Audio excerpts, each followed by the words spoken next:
નમસ્કાર વિદ્યાર્થી મિત્રો, હું સંજય બકોત્રા યુટ્યુબ ચેનલમાં આપનું હાર્દિક સ્વાગત કરું છું.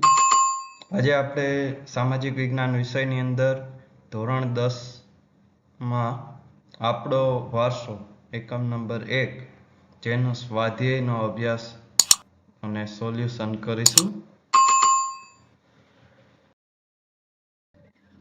તો વિદ્યાર્થી મિત્રો, સ્વાધ્યાયની સમજૂતી કંઈક આ પ્રમાણે છે. પ્રશ્ન 1 સવિસ્તર જવાબ આપો. તેનો પહેલો પ્રશ્ન છે, આર્ય અને દ્રવિડ પ્રજાની વિગતો આપો. આપણે એમનો જવાબ જોઈએ. જવાબની અંદર આપણે પોઈન્ટ પાડી અને લખવાના રહેશે. તો દરેક પોઈન્ટ આપણે પોઈન્ટ બાય પોઈન્ટ સમજતા જશું અને સાથે સાથે તમે લખતા જજો. આર્ય અથવા આર્ય સંસ્કૃતિ આર્ય નોર્ડિક પ્રજા અન્ય સમકાલીન જનતા કરતાં વધુ જોઈ હતી. તેઓ આર્ય સભ્યતા અને નિર્માતા હતા.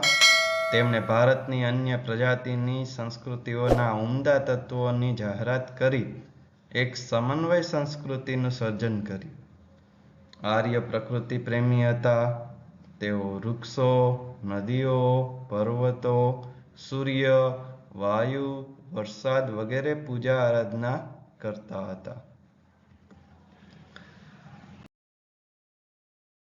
તેમણે પ્રકૃતિના તત્વોની સ્તુતિઓ, વૈદિક ઋચાઓ, મંત્રો રચી હતી.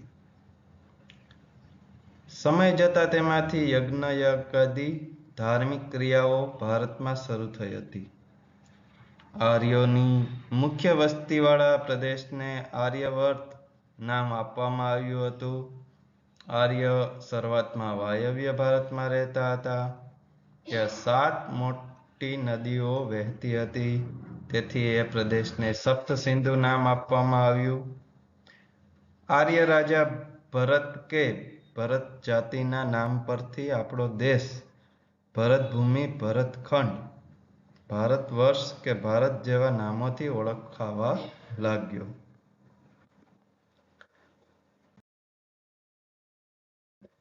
તેમણે આ દરેકની સ્તુતિઓની રચના કરી હતી.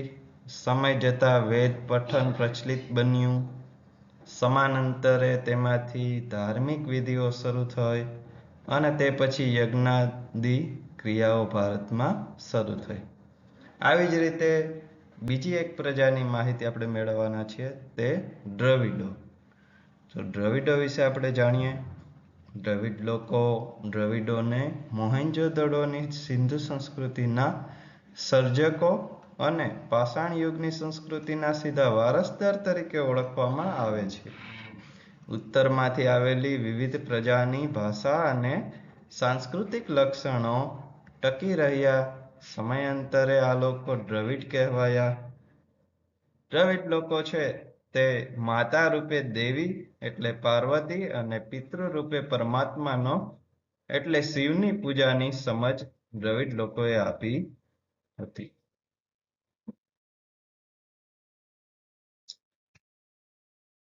ત્યારબાદ આપણે વાત કરીએ તો દીપ, ધૂપ અને આરતીથી પૂજા કરવાની પરંપરા દ્રવિડોએ આપી હોવાનું મનાય છે. આ ઉપરાંત પ્રકૃતિ પૂજા, પશુ પૂજા વગેરે દ્રવિડોની ભેટ છે.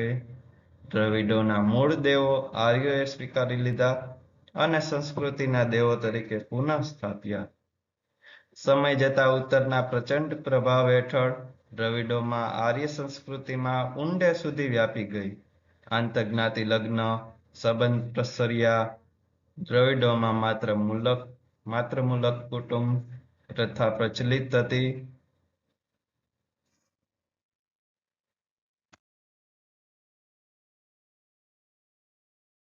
તેઓએ અવકાશી ગ્રહોના ક્ષેત્રમાં અને વિવિધ કલાઓ જેવી કે કાંતવું, વણવું, રંગવું, હોળી, તરાપા જેવા ક્ષેત્રમાં તેમનું વિશેષ પ્રદાન જોવા મળે છે. આર્યના પ્રભુત્વ બાદ તેઓ દક્ષિણ ભારત તરફ ખસતા ગયા અને ત્યાં સ્થિર થયા. આજે દક્ષિણ ભારતમાં દ્રવિડ કુળની તમિલ, તેલુગુ, કન્નડ અને મલયાલમ જેવી ભાષાઓ બોલતા લોકો વસે છે. પ્રારંભિક તમિલ સાહિત્ય ઉર્મિની અભિવ્યક્તિથી ભરેલું છે. અહીંયા આપણે પહેલો પ્રશ્ન છે એ પૂર્ણ કરીએ છીએ. ત્યારબાદ વિદ્યાર્થી મિત્રો આપણે બીજા પ્રશ્ન તરફ જઈએ. પ્રશ્ન નંબર 2, સંસ્કૃતિનો અર્થ આપી વિગતે સમજાવો. તો સૌપ્રથમ આપણે વાત કરશું અહીંયા સંસ્કૃતિનો અર્થ. તો ખાસ આ જે મોટા પ્રશ્નો છે તેમાંથી નાના નાના પ્રશ્નો પણ છે એ પરીક્ષામાં પૂછાતા હોય છે. તો આપણે પોઈન્ટથી જો એમને યાદ રાખીશું અને પોઈન્ટ પાડીને જો લખશો તો તમને એ ઉપયોગી થઈ શકે છે. તો આપણે સૌપ્રથમ સંસ્કૃતિનો અર્થ વિશે સમજીશું. સંસ્કૃતિ એટલે જીવન જીવવાની રીત. દેશ કે સમાજમાં કાળક્રમે બદલાતા સંજોગો અનુસાર જનજીવનમાં આવતા પરિવર્તનોનો, સુધારા, સામાજિક નીતિ રીતિ ઇત્યાદિ વડે ભિન્ન ભિન્ન સમાજોની સંસ્કૃતિ બને છે. સંસ્કૃતિ એટલે માનવ મનનું ખેડાણ. આ એમની વ્યાખ્યા થશે, તો વ્યાખ્યા સ્વરૂપે પણ આપણે યાદ રાખીશું. સંસ્કૃતિ એટલે માનવ મનનું ખેડાણ અને તેમાં માનવ સમાજની ટેવો, મૂલ્યો, આચાર વિચાર, ધાર્મિક પરંપરાઓ, રહેણી કરણી અને જીવનને ઉચ્ચતર માધ્યમિક સુધી લઈ જતા આદર્શોનો સરવાળો એમ પણ કહી શકાય. તો આ બે અહીંયા એમની વ્યાખ્યા છે જે ખાસ યાદ રાખવી. 2 માર્ક્સના પ્રશ્નમાં પણ આ પૂછાઈ શકે.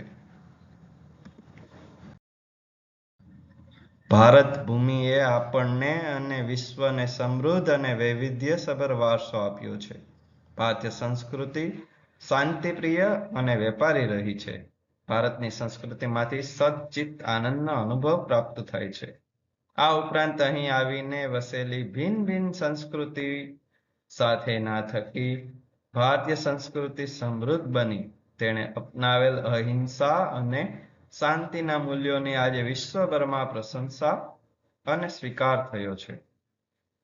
સિંધુ ખીણની સંસ્કૃતિના લોકોથી શરૂ કરીને આજ દિન સુધી લોકોએ ભારતને પોતાની આવડત, બુદ્ધિ, શક્તિ અને કલા કૌશલ્ય દ્વારા સમૃદ્ધ બનાવ્યું છે.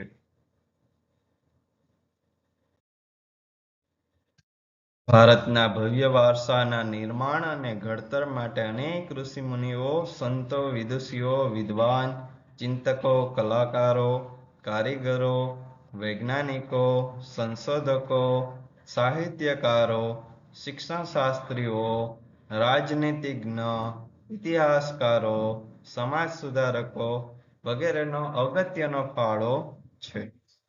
તો અહીંયા આપણે આ દરેકની અંદર છે એ ઇનોટેડ કોમા કરેલા છે, તે ધ્યાને લેજો. તેમના ધર્મ, શાસન, શૈલી, ભાષા, કલા, ચિત્ર, બોલી, પહેરવેશ અને રીત રિવાજો વગેરે પણ ભારતને મળ્યા. આ રીતે ભારતમાં ભાતીગળ સંસ્કૃતિનું નિર્માણ થયું. તો અહીંયા આપણે બીજો પ્રશ્ન છે એ પણ પૂર્ણ કરશું. ત્યાર પછી નેક્સ્ટ જે ત્રીજો પ્રશ્ન છે એમની ચર્ચા કરીએ.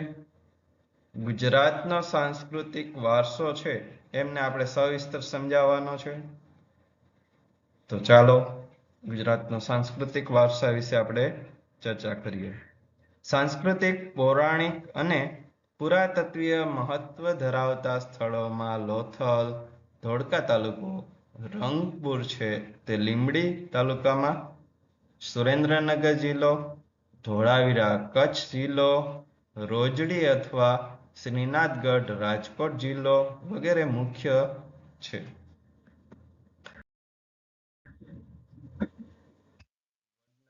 કીર્તિ તોરણ, જૂનાગઢમાં આવેલો સમ્રાટ અશોકનો શિલાલેખ, મોઢેરાનું સૂર્ય મંદિર, ચાંપાનેરનો દરવાજો, સિદ્ધપુરનો રુદ્રમહાલય, વિરમગામનું મુનસર તળાવ, અમદાવાદની જામા મસ્જિદ, ઝૂલતા મિનારા તેમજ સીદી સૈયદની જાળી, હઠીસિંગના ડેહરા, પાટણનું સહસ્ત્રલિંગ તળાવ, વડોદરાનો રાજમહેલ, જૂનાગઢનો મોહબ્બત ખાનનો મકબરો, નવસારીની પારસી અગિયારી વગેરે ઐતિહાસિક મહત્વ ધરાવતા જોવાલાયક સ્થળો છે.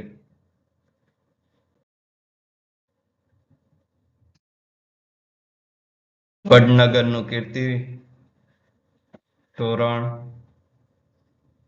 આપણે આગળની સ્લાઇડમાં આવી ગયું છે. જેથી નેક્સ્ટ સ્લાઇડ લેશું. ધાર્મિક મહત્વ ધરાવતા સ્થાનમાં દ્વારકાનું દ્વારકાધીશ મંદિર અને જગતગુરુ શંકરાચાર્યની શારદાપીઠ, 12 જ્યોતિર્લિંગ, સોમનાથ મંદિર, ઉત્તર ગુજરાતમાં અંબાજી મંદિર, બનાસકાંઠા જિલ્લો બહુચરાજી માતાજીનું મંદિર, મહેસાણા જિલ્લો અને મહાકાળી માતાજીનું મંદિર, પાવાગઢ પંચમહાલ જિલ્લો, મીરાદાતારની જગ્યા ઉનાવા મહેસાણા જિલ્લો, જૈન તીર્થ પાલીતાણા ભાવનગર જિલ્લો, રણછોડરાયજીનું મંદિર ડાકોર ખેડા જિલ્લો અને શામળાજી અરવલ્લી જિલ્લો વગેરે તીર્થસ્થાનો ગણાવી શકાય. ગુજરાતના જાણીતા ધાર્મિક, સામાજિક અને પ્રવાસનલક્ષી સ્થળોમાં પોળો વિજયનગર, જે સાબરકાંઠા જિલ્લામાં આવેલું છે, પતંગ ઉત્સવ અને કાંકરિયા કાર્નિવલ અમદાવાદ, તાનારીરી મહોત્સવ વડનગર, ઉત્તરાર્ધ નૃત્ય મહોત્સવ મોઢેરા, રણ ઉત્સવ કચ્છ વગેરેનો સમાવેશ થાય છે. જૈન બૌદ્ધ પ્રવાસન સ્થળની વાત કરીએ તો ગુજરાતમાં જૈન અને બૌદ્ધ ધર્મનો પ્રચાર થયેલો, જેના આધાર સ્વરૂપે ગુજરાતમાં વડનગર, તારંગા, ખંભાલીડા, જુનાગઢ, શામળાજી, કોટેશ્વર, તળાજા, ઢાંક, ઝઘડિયા વગેરે સ્થળોએ બૌદ્ધ અને જૈન ધર્મની ગુફાઓ જોવા મળે છે. અહીંયા સાંસ્કૃતિક વારસાનો પ્રશ્ન પૂર્ણ થાય છે. હવે આપણે પ્રશ્ન 2 જોશું, જેમાં નીચેના પ્રશ્નના ઉત્તર મુદ્દાસર આપો. જેનો પહેલો પ્રશ્ન છે, ભારતીય વારસાના જતન અને સંરક્ષણ અંગે આપણી બંધારણીય ફરજો જણાવો. તો આપણે અહીંયા બંધારણની ફરજોની વાત કરવાના છીએ. હવે આપણે જવાબ જોઈએ. ભારતના વારસાની દરેક બાબતોએ ભારતને રળિયામણું અને નયનરમ્ય અને આકર્ષક બનાવ્યું છે અને ભારતને ગૌરવ અપાવ્યું છે. આ ભવ્ય વારસાને સાચવીને વિશ્વમાં પ્રતિષ્ઠિત, ગૌરવભર્યું અગ્રીમ સ્થાન પ્રાપ્ત કર્યું છે. તેને સાચવવું તે ભારતના પ્રત્યેક નાગરિકની પવિત્ર અને પ્રાથમિક ફરજ છે. આપણે આપણા પ્રાચીનનો ઐતિહાસિક મૂલ્ય અને મહત્વ ધરાવતા વારસાના સ્થળોને કોઈ નુકસાન ન પહોંચાડે અને તેનું જતન કરે તે માટે બંધારણમાં નાગરિકોની મૂળભૂત ફરજો જણાવી છે.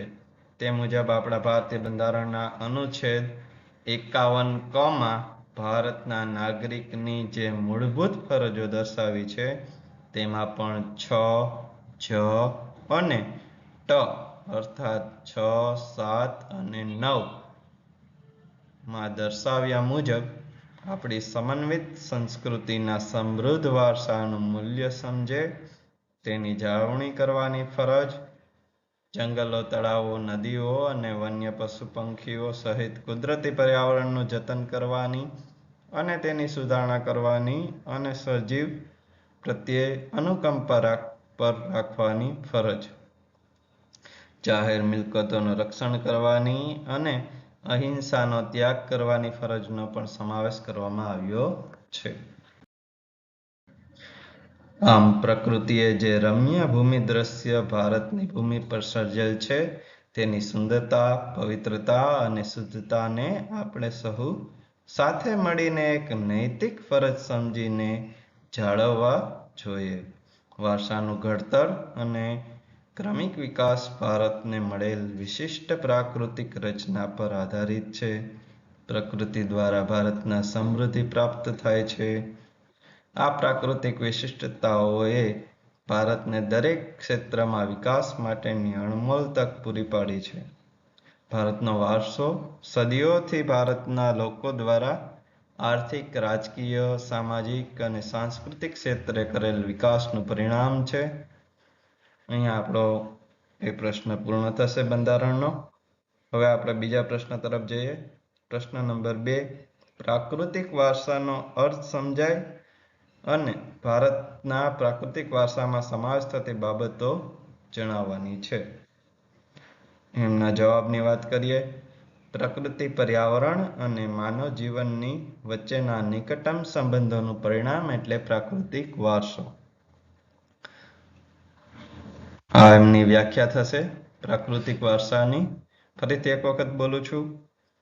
પ્રકૃતિ, પર્યાવરણ અને માનવ જીવનની વચ્ચેના નિકટતમ સંબંધોનું પરિણામ એટલે પ્રાકૃતિક વારસો. અહીંયા ભૂલ છે, જે સુધારીને વાંચજો. વારસો લખવાનું રહેશે. પ્રાકૃતિક વારસો કુદરતની ભેટ છે. ભારતનો પ્રાકૃતિક વારસો વિશિષ્ટ અને વૈવિધ્યસભર છે, જેમાં ઊંચા પર્વતો, નદીઓ, ઝરણા, સાગરો, લાંબા દરિયા કિનારા, વિશાળ ફળદ્રુપ મેદાનો, ખીણ પ્રદેશો, રણોનો સમાવેશ થાય છે તથા વૃક્ષો, વનસ્પતિ, પ્રાણીઓ અને વિવિધ દ્રશ્યો, વિવિધ પ્રકારના ખડકો, ખનિજનો સમાવેશ થાય છે. આપણે સૌ પ્રકૃતિના સંતાન છીએ. પ્રકૃતિ આપણી આહાર, પાણી, શોધ, વાયુ તેમજ નિવાસ જેવી લગભગ બધી જ આવશ્યકતાઓ માટે સુંદર વ્યવસ્થા કરી છે. પ્રકૃતિ સાથેનો આપણો વ્યવહાર શ્રદ્ધાપૂર્વક હોવાના ઉદાહરણો પંચતંત્રની વાર્તાઓ અને બૌદ્ધ ધર્મ અને જાતકથાઓમાં જોવા મળે છે.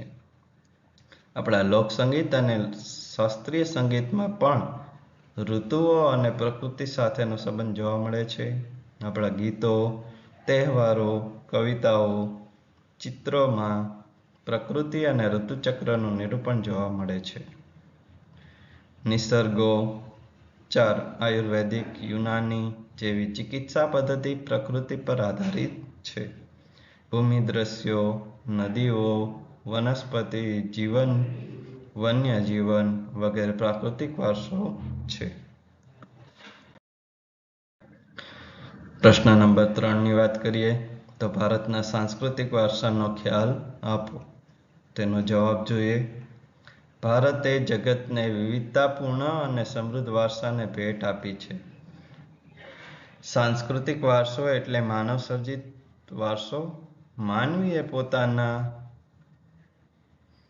બુદ્ધિચાતુર્ય અને આવડત અને કલા કૌશલ્ય દ્વારા જે કંઈ પણ પ્રાપ્ત કર્યું કે તેનું સર્જન કર્યું તેને સાંસ્કૃતિક વારસો કહેવાય છે.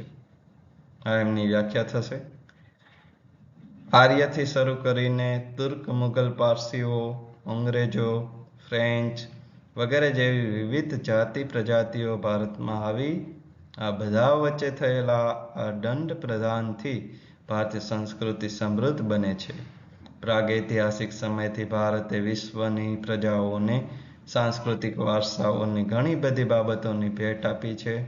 ઉદાહરણ: શિલ્પ, સ્થાપત્યની કળા આશરે 5000 વર્ષ જેટલી પ્રાચીન છે, જેમાં સિંધુ ખીણ સંસ્કૃતિના પુરાતન અવશેષોને ગણી શકાય, જેમ કે તેમાંથી મળી આવેલ દેવ દેવીઓની પ્રતિમાઓ, માનવ શિલ્પો, પશુઓ તથા રમકડાં તેમજ દાઢીવાળા પુરુષનું શિલ્પ અને નર્તકીની મૂર્તિ જોઈને આપણને આપણા સાંસ્કૃતિક વારસા પ્રત્યે સ્વાભિમાન અને ગૌરવની લાગણી જન્મે છે.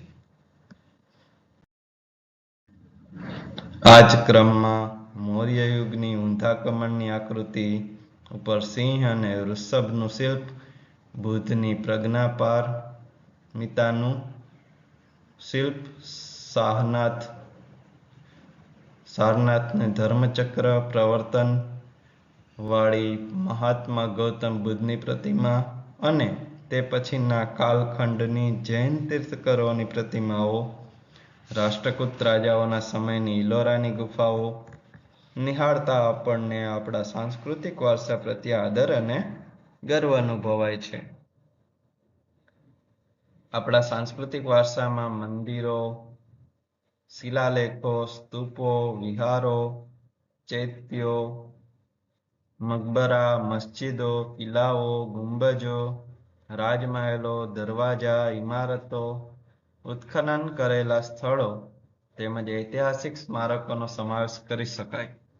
આપણા સ્વાતંત્ર્ય સંગ્રામના ઐતિહાસિક સ્થળો જેવા કે સાબરમતી આશ્રમ, દાંડી, બારડોલી, વર્ધા, શાંતિનિકેતન, કોલકાતા, દિલ્હી વગેરે પણ સાંસ્કૃતિક વારસા તરીકે ઓળખાવી શકાય. ભાષા, લિપિ, અંકો, સંજ્ઞાની શોધ, ગણિત, પંચાંગ, ખગોળ, લોખંડ, સાહિત્ય, ધર્મ, યુદ્ધ શાસ્ત્ર, રથ, રાજ્યશાસ્ત્ર, પ્રાણીશાસ્ત્ર, વનસ્પતિશાસ્ત્ર, વાસ્તુશાસ્ત્ર, ધર્મ, ગણતંત્ર, ન્યાયતંત્ર, નિધિ વિધાન, પર્યાવરણ સુરક્ષા આદિ ઘણી મહત્વની શોધો પણ ભારતમાં થઈ છે.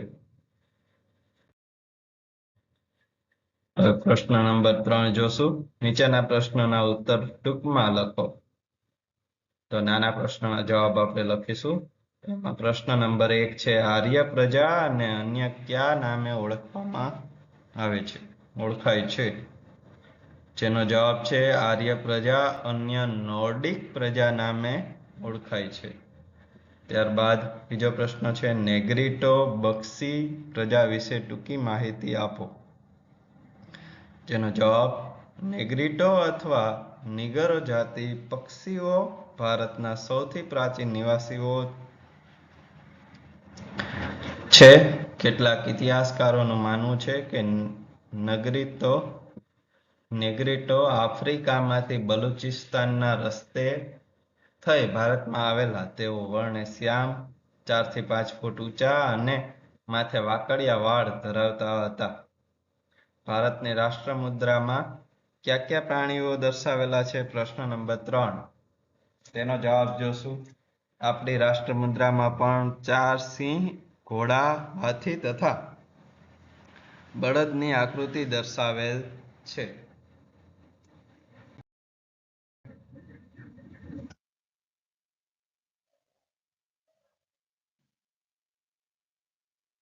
પ્રશ્ન નંબર 4 દરેક પ્રશ્નો નીચે આપેલા વિકલ્પોમાંથી સાચો વિકલ્પ પસંદ કરો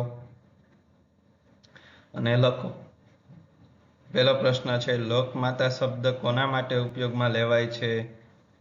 ભારત, પ્રકૃતિ, નદીઓ અને પનિહારીઓ. એમનો જવાબ આવશે ઓપ્શન સી, નદીઓ. પ્રશ્ન 2 નીચેના પૈકી કઈ જોડી સાચી છે?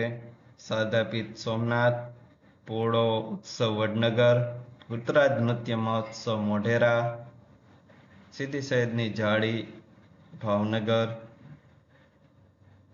એમાં જવાબ આવશે ઉત્તરાજ નૃત્ય મહોત્સવ મોઢેરા, સી. ત્રીજો પ્રશ્ન, દ્રવિડ કુળની ભાષાઓમાં નીચેનામાંથી કઈ ભાષાનો સમાવેશ ન કરી શકાય? હિન્દી, તમિલ, કન્નડ અને મલયાલમ. એમાં જવાબ આવશે હિન્દી, વિકલ્પ એ. તો વિદ્યાર્થી મિત્રો, આપણે પહેલા એકમનું સ્વાધ્યાય જે પાઠ્યપુસ્તકમાં આપેલું છે તે અહીંયા આપણે પૂર્ણ કરશું. આવા આગળના પાઠના સ્વાધ્યાયનું સોલ્યુશન તેમજ સ્વાધ્યાયની સમજૂતીના વિડીયો જોવા માટે અમારી ચેનલ સબસ્ક્રાઈબ કરો, લાઈક કરો અને તમારા મિત્રોને શેર કરો. આપ સૌનો આભાર.